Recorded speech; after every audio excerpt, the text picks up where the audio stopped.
Ada sebuah kebenaran yang luar biasa, meskipun seseorang belum pernah mendengar tentang Alkitab atau gereja, atau tidak mengetahui apa-apa mengenai hal ini. Jauh di lubuk hati mereka, terdapat rasa lapar dan haus akan Allah yang tidak pernah berkesudahan. Saudara pendengar, bersama dengan saya Oti Priambodo dalam program Jalan 66. Program ini akan memberikan pengetahuan Alkitabiah dan menyuguhkan kepada kita jalan keselamatan. Sebuah petualangan yang akan membawa kita kepada penjelasan mengenai fakta-fakta Alkitab. Petualangan kita kali ini akan menelusuri kitab Kisah Para Rasul pasal yang ke-17 dan yang ke-18. Mari kita dengarkan ceramah Paulus yang sangat terkenal di kotanya para filsuf, yaitu Athena. Dan Pak Yohanes akan menceritakan kepada kita bagaimana debat antara iman dan logika ini akan berlangsung. Tema kita kali ini adalah hadiah bagi orang Yunani. Apakah arti kehidupan? Dari manakah kita berasal? Dan kemanakah kita akan pergi? Tetaplah bersama dengan kami, dan kita akan menemukan jawaban dari misteri-misteri ini. Pendengar yang dikasihi oleh Tuhan, mungkin Anda pernah mendengar kisah mengenai bagaimana orang Yunani memberikan hadiah Troya atau kuda Troya yang terkenal itu. Namun apa yang ada di sini berbeda. Orang Yunani lah yang menerima hadiah. Paulus dalam perjalanan misi yang kedua, dan sekarang orang Yunani akan diberkati dengan hadiah yang khusus dari Allah, yaitu pesan yang menyelamatkan dari Yesus Kristus Tuhan kita. Paulus akan mulai menyampaikan khotbahnya di daerah Yunani bagian utara, di daerah Makedonia, dan dari sini ia akan berjalan ke selatan, ke daerah yang dikenal dengan Akaya. Dalam konteks ini, sebagaimana yang baru saja kita lihat dalam pasal 16, Paulus memberitakan Injil di Filipi. Ia akan memberitakan Injil ini juga ke berbagai kota penting. Kota-kota yang layak mendapat perhatian dalam pasal 17 seperti Tesalonika, Berea, dan masih juga di pasal 17 ini ada kota Athena, kota yang terkenal, kemudian Korintus yang akan menjadi sangat penting dalam perjalanan misi Paulus yang kedua.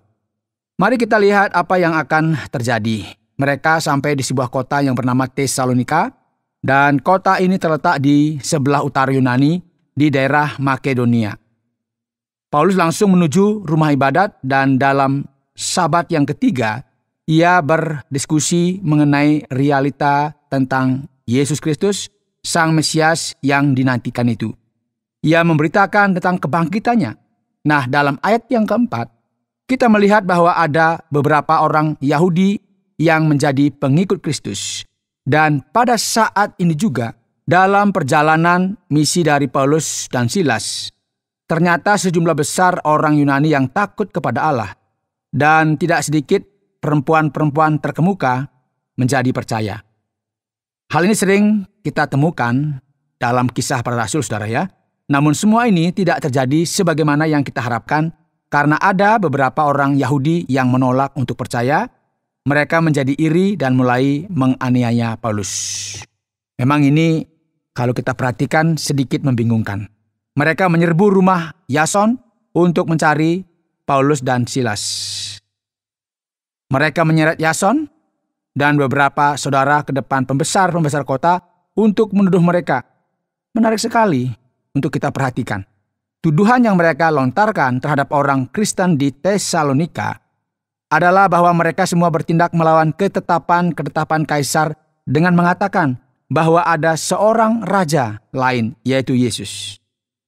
Memang setru Injil suka sekali menempatkan Injil Kristus ini di dalam keadaan yang tidak legal atau tidak sah.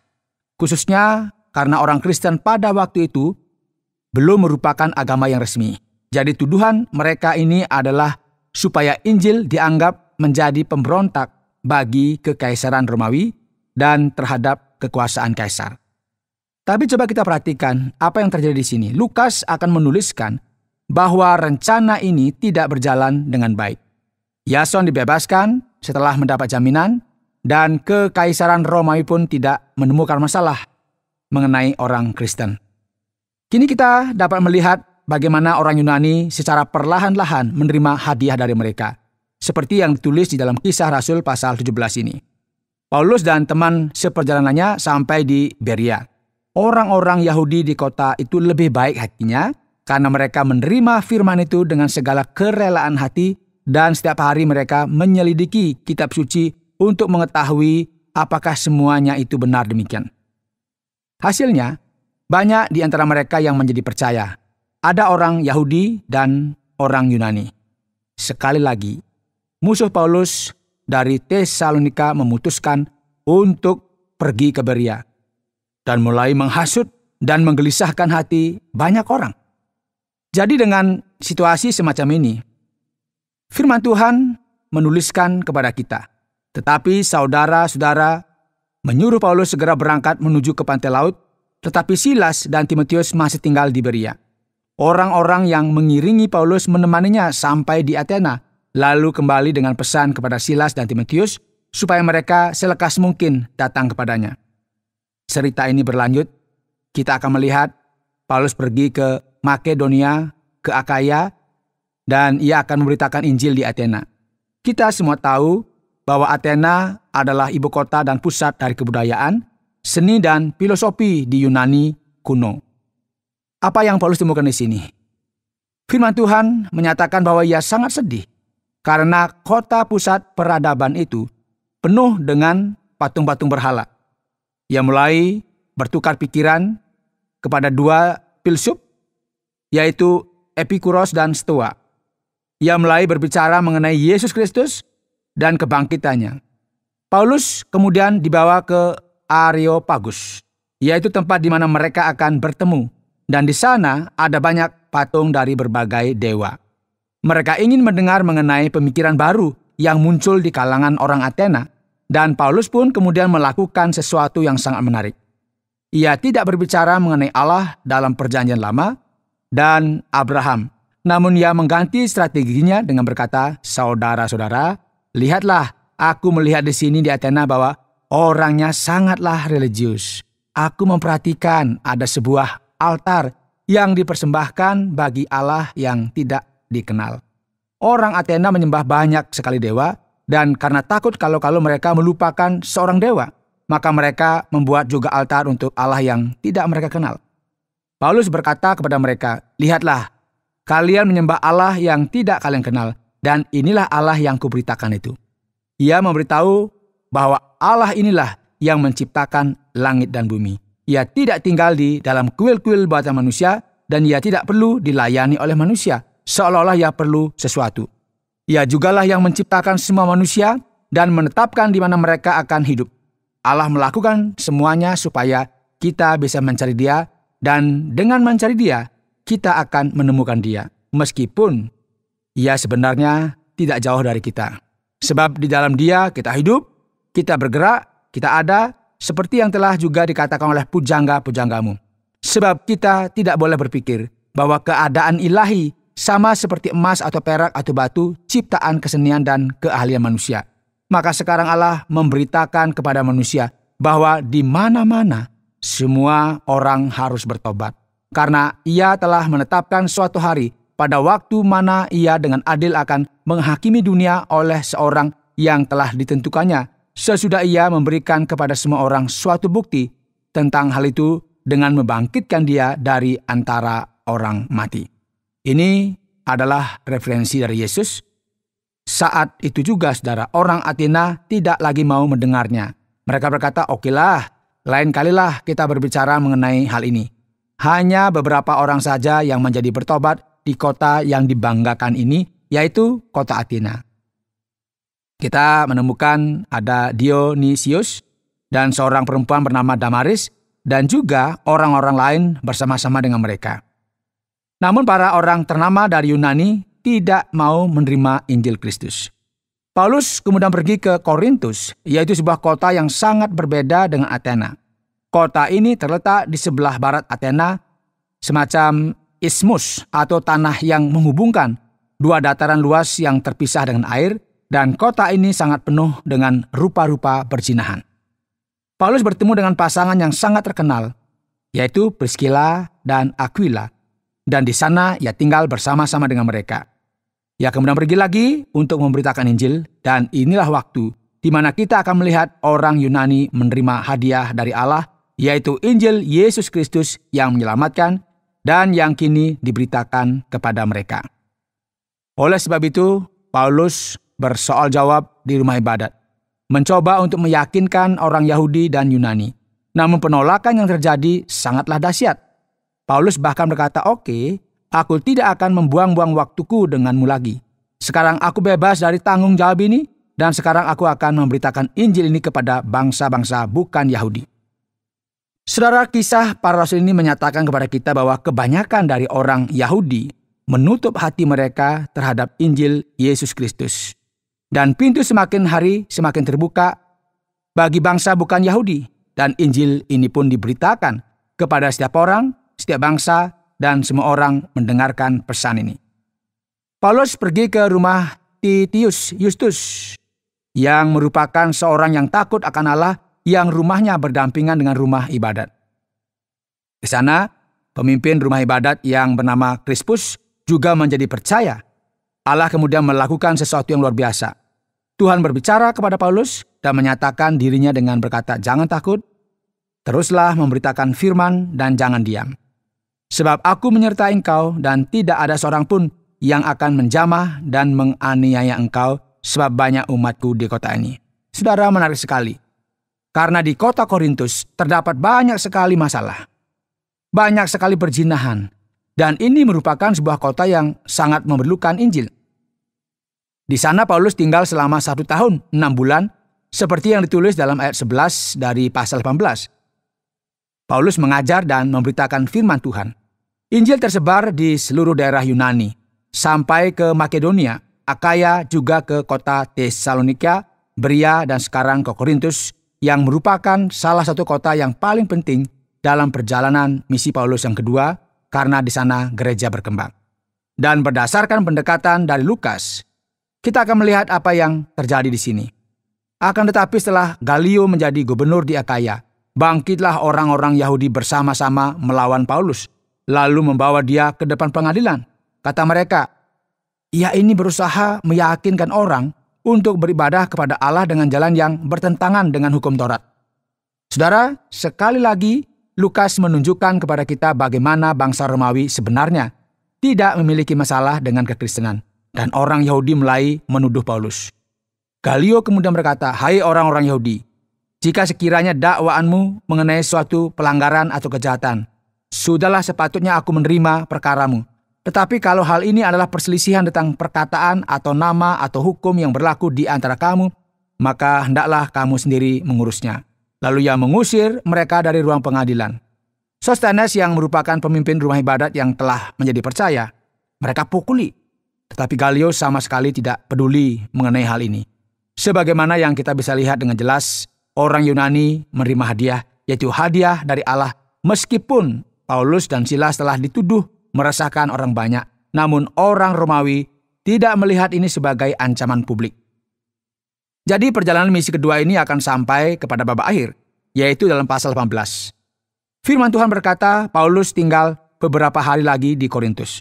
Lalu ia minta diri kepada saudara-saudara di situ dan berlayar ke Syria. Ini merupakan tempat yang jauh, saudara. Mereka akan pergi ke Antioquia di Syria. Paulus disertai oleh Priscilla dan Aquila dalam perjalanan ini. Dan firman Tuhan bahkan menulis bahwa Paulus mencukur rambutnya di Kenkrea karena ia telah bernasar. Lalu sampailah mereka di Efesus di Asia Kecil. Di sana Paulus meninggalkan Priscilla dan Aquila. Tidak lama setelah itu ia pergi ke Kaisarea. Kemudian kembali ke Antioquia, di mana dahulu ia memulai perjalanan misinya. Ia mulai memberitakan Injil pada tahun 49 sampai 52. Di akhir perjalanan misinya, ia telah memberitakan Injil kebanyakan di daerah Yunani, dan akhirnya orang Yunani ini pun menerima hadiah yang luar biasa dari Allah. Anda sedang mendengarkan Jalan 66 dalam rangkaian Kitab Kisah Para Rasul pasal yang ke-17 dan 18 yang telah dijelaskan oleh Pak Yohanes dengan topik hadiah bagi orang Yunani. Kita telah mendengarkan dengan seksama penjelasan dari Pak Yohanes dalam Kisah Para Rasul pasal yang ke-17 dan 18. Jadi sekarang, mari kita beranjak ke bagian tanya jawab. Pak Yohanes, mengapa orang Berea memiliki sikap yang berbeda dengan orang-orang yang menganiaya Paulus? Apa yang ingin disampaikan oleh penulis pada bagian ini? Menarik sekali untuk kita lihat semua ini, Pak Oti, karena mereka semua ini merupakan orang Yahudi. Jadi seringkali orang-orang memiliki kesan bahwa Lukas sedang mengkritik orang Yahudi secara tidak adil. Namun bukan itu yang terjadi sebenarnya ya. Beberapa orang Yahudi yang tidak percaya akhirnya berseteru dengan Paulus. Mereka menjadi sangat marah dan akhirnya menganiaya Paulus dengan sangat negatif. Orang Berea sebaliknya, mereka juga di rumah ibadat di Berea, dan apa yang mereka lakukan? Mereka mulai belajar Tanakh. Belajar kembali tentang kitab Taurat, yaitu kitab suci mereka, untuk melihat apakah yang disampaikan Paulus ini memang tertulis di sana. Jadi inilah mengapa kebanyakan mereka akhirnya membuka hatinya untuk menerima Injil dan menerima kebenaran tentang Mesias itu. Lukas menunjukkan kepada kita bahwa kemanapun Injil diberitakan, respon orang-orang akan senantiasa sama. Antara mereka yang menerima dengan kasih yang luar biasa atau menolaknya dengan luar biasa. Tidak mungkin ya kita berada dalam posisi yang netral saja jika berkaitan dengan Injil ini. Sekarang Pak Yohanes, saya ingin bertanya mengenai masalah filosofis, Pak. Pasal ini menyebutkan tentang kelompok Epikuros atau Stoa. Apa sebenarnya arti dari nama-nama ini, Pak Yohanes? Ya, Paulus menyingkir dari semua keributan yang terjadi di Berea dan menuju ke Athena. Athena adalah ibu kota Yunani kuno, dan seperti kita tahu kota ini juga sangat terkenal dengan para filsufnya ya. Orang-orang yang pemikir begitu ya. Terlepas dari banyaknya kelompok filsuf dengan sudut pandang yang berbeda-beda, kita bisa melihat bahwa saat ini mereka sudah mulai kehilangan kekuatannya. Hal ini terjadi beberapa tahun setelah Plato dan Aristoteles. Jadi di sini kita melihat ada kelompok Epikuros yang percaya bahwa kita harus mencari dan meningkatkan kesenangan dalam kehidupan ini, bahkan jika itu merupakan kesenangan yang mulia. Dan Stoa dalam sisi lain percaya bahwa ada alasan yang universal yang mengendalikan segala sesuatu. Jadi seni dan hidup ada dan tunduk terhadap alasan ini. Jadi kedua kelompok ini merupakan kelompok yang mempersoalkan dan membahas masalah Allah, dan firman Tuhan menunjukkan bahwa terjadi perpecahan dalam kelompok ini serta perlunya bagi kita mewartakan kebenaran mengenai Kristus dalam dunia filosofis dan dunia orang terpelajar ini. Sekarang Pak Yohanes, Paulus tetap saja mengalami masalah pada akhirnya. Ia berpendapat bahwa orang Athena sedang mencari Allah. Benarkah begitu? Atau ia hanya mencoba untuk melunakkan mereka saja dengan berkata tentang sesuatu yang baik perihal pujangga mereka, supaya berada dalam posisi yang aman? Ya, Paulus tidak pernah mencoba untuk berada dalam posisi yang aman atau mencoba untuk menyampaikan pidato politik dan kampanyenya supaya bisa diterima oleh orang Athena. Yang dia sampaikan adalah kebenaran, dan menarik sekali. Karena kita tahu bahwa Paulus dibesarkan dalam tradisi Yahudi yang sangat kuat. Namun dia masih cukup fleksibel untuk pergi ke kuil-kuil dari bangsa-bangsa yang tidak mengenal Allah, yang penuh dengan patung-patung dari dewa bangsa Yunani, dan menyampaikan Injil di tempat-tempat seperti ini. Ia menyatakan bahwa Allah yang telah menciptakan langit dan bumi, menciptakan semua manusia. Ada sebuah kebenaran yang luar biasa, meskipun seseorang belum pernah mendengar tentang Alkitab atau gereja, atau tidak mengetahui apa-apa mengenai hal ini. Jauh di lubuk hati mereka, terdapat rasa lapar dan haus akan Allah yang tidak pernah berkesudahan. Jadi rasa haus ini tidak akan pernah berhenti sampai mereka minum dari sang air hidup, yaitu Yesus Kristus. Jadi ketika Paulus mengatakan hal ini, ia tulus. Tidak ada maksud apa-apa. Dan benar sekali bahwa dalam kepercayaan mereka ini sedang mencari Allah yang sejati. Oleh sebab itu Paulus berkata, bukankah para pujanggamu juga telah mengatakan hal ini? Luar biasa jika kita perhatikan.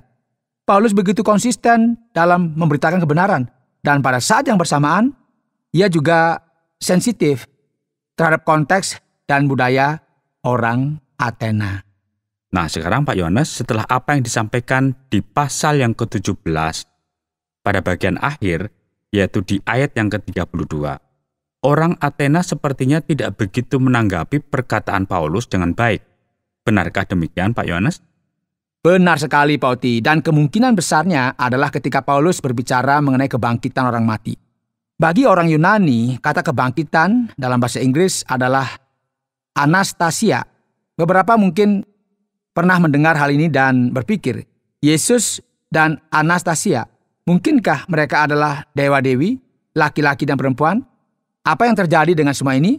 Jadi mungkin saja mereka mendengar hal ini dan salah mengerti. Namun ini bisa jadi dan ini merupakan kemungkinan yang sangat besar, yaitu bahwa yang mereka dengar adalah kata kebangkitan. Mereka yang telah terpengaruh oleh gagasan Plato yang berkata bahwa tubuh ini merupakan hal yang fana dan tidak bernilai, mungkin mereka akan berpikir, orang ini berbicara mengenai kebangkitan tubuh. Tubuh adalah penjara jiwa. Hal ini terdengar begitu aneh. Jadi mari kita berbicara mengenai hal ini lain kali. Jadi ada ketidaktertarikan akan hal ini karena konflik gagasan yang terjadi antara orang Kristen dan Yunani. Ini menunjukkan bahwa Paulus tidak pernah berkompromi mengenai hal-hal yang inti dari Injil. Ia mengatakan hal ini meskipun ia tahu bahwa orang Athena tidak akan terima dengan apa yang ia sampaikan. Sekarang kita perhatikan lagi ketika kita sampai pada pasal yang ke-18. Kita melihat ada Claudius di sini. Dan orang Yahudi sedang berada dalam krisis yang besar. Apakah masalah yang terjadi di Romawi pada saat itu, Pak Yohanes? Menarik sekali karena referensi yang kita temukan dalam pasal 18 di ayat 2 merupakan sebuah event yang telah dibuktikan secara sejarah. Claudius merupakan kaisar Romawi dan ia memiliki persoalan yang sulit dengan orang Yahudi. Akhirnya ia membuat keputusan untuk mengusir kelompok tersebut dari Roma. Inilah mengapa Priscilla dan Aquila meninggalkan Roma.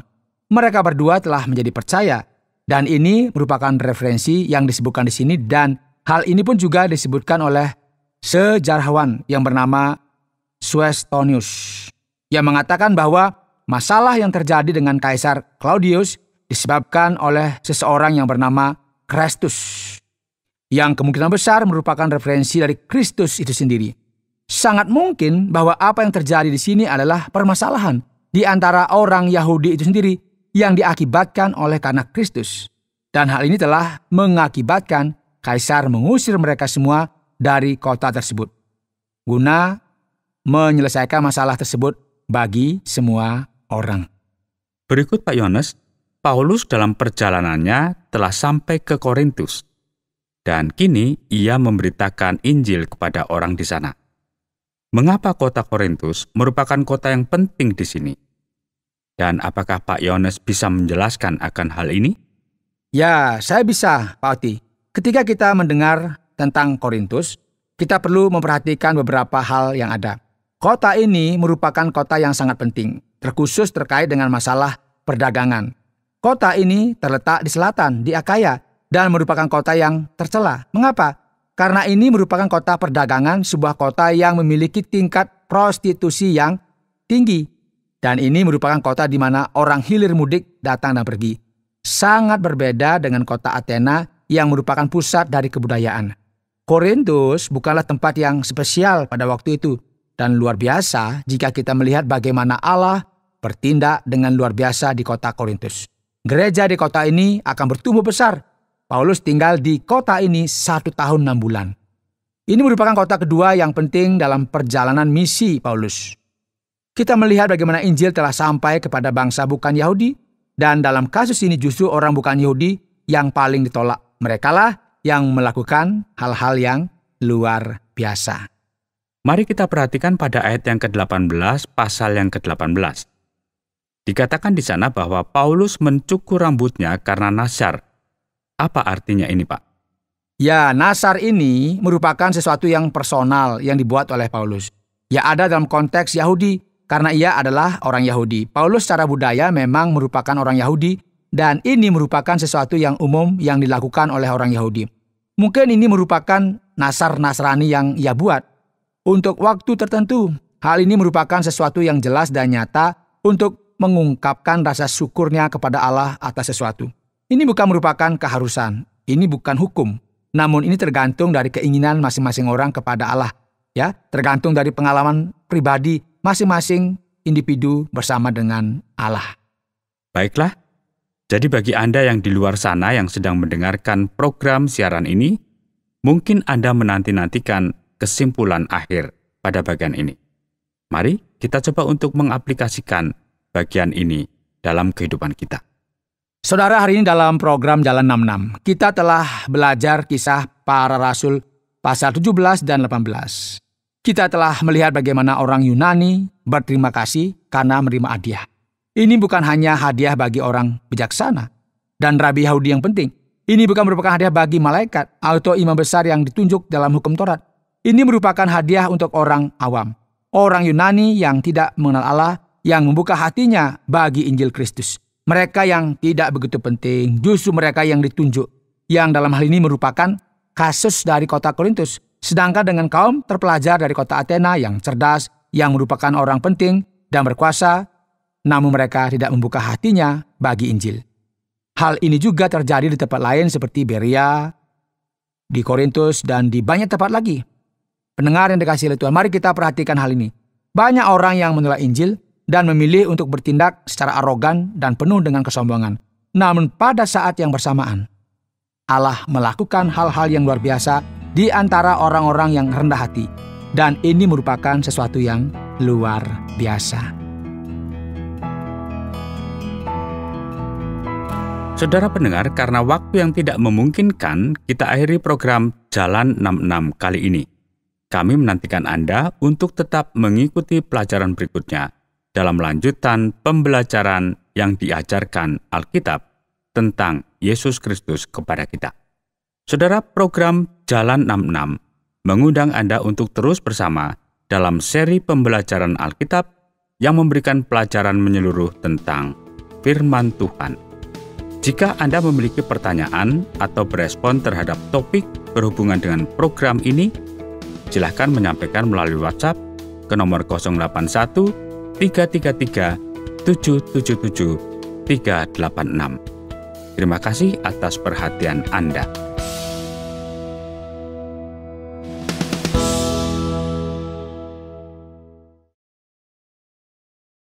Terima kasih Anda sudah mengikuti program kami. Jika Anda diberkati, jangan lupa like, komen, dan share supaya Anda tidak ketinggalan setiap program terbaru kami.